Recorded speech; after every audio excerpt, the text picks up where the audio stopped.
Hello friends, welcome my channel staff nurse recruitment information. পশ্চিম বর্ধমানে নতুন একটা নোটিশ এসেছে, ইনগেজমেন্ট অর্ডার 21/10/2022 ফর্ম ফিল আপটা হয়েছিল স্টাফ নার্সদের। দয়াল দাস, অগিনা, তিথি চ্যাটার্জি সব ইউআর থেকে, সুজিত, পপি, লালু প্রসাদ রায় এসে থেকে। 15 দিনের মধ্যে জয়েনিং হতে হবে।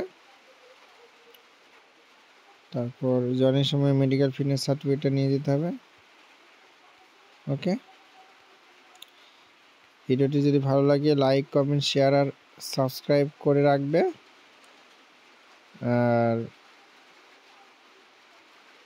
ভিডিওটি যদি ভালো না লাগে তাহলে আনসাবস্ক্রাইব করে দিও। আর কিছু বলার নেই। ওকে।